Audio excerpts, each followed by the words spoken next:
নমস্কার সম্মানিত দর্শকবৃন্দ, আজকে হাজির হয়েছি ICDS supervisor recruitment 2024। ICDS supervisor নিয়োগ করা হবে ভোটের পরে।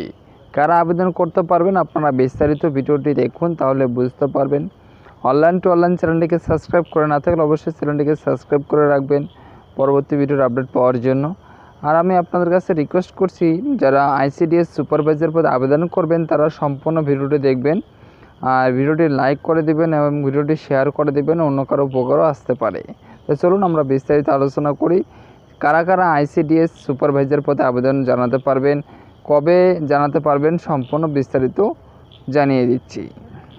রাজ্য সরকার কর্তৃক সম্প্রতি জানানো হয়েছে যে লোকসভা ভোট মিটলেই অঙ্গনওয়াড়ি সুপারভাইজার আইসিডিএস সুপারভাইজার পদে নিয়োগ করার প্রস্তুতি শুরু করা হবে। এখানে বলা হয়েছে মোট 7টি দফার মধ্যে 5 দফার ভোট গ্রহণ প্রক্রিয়া সম্পন্ন হয়েছে এবং 2টি দফার ভোট প্রক্রিয়া এখনও বাকি রয়েছে। এই লোকসভা নির্বাচনের চূড়ান্ত ফলাফল ঘোষণার দিন আগামী 4 জুন। রাজ্যের বিভিন্ন অঞ্চলগুলিতে আইসিডিএস সুপারভাইজার একাধিক পদ খালি রয়েছে। ভোট মিটলেই এই পদগুলিতে দ্রুত নিয়োগ করা হবে বলে সূত্রের খবর দেওয়া হয়েছে।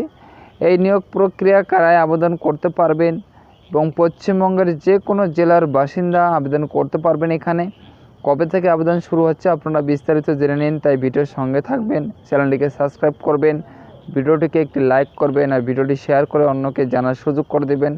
ভিডিওটির মাধ্যমে অন্যদের উপকারও আসতে পারে।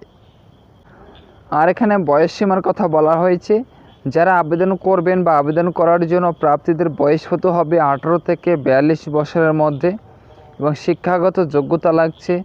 যিনি আবেদন করবেন তার জন্য বা প্রাপ্তিকে যে কোনো স্বীকৃতি বোর্ড থেকে ন্যূনতম উচ্চ মাধ্যমিক পাস থাকতে হবে, তাহলে কিন্তু আপনি এখানে আবেদন জানাতে পারবেন।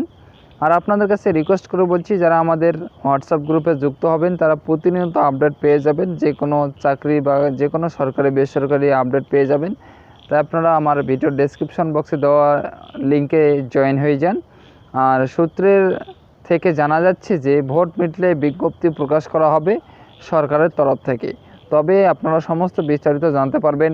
ততক্ষণ আপনারা চ্যানেলের সঙ্গে থাকুন, চ্যানেলটিকে সাবস্ক্রাইব করে রাখুন।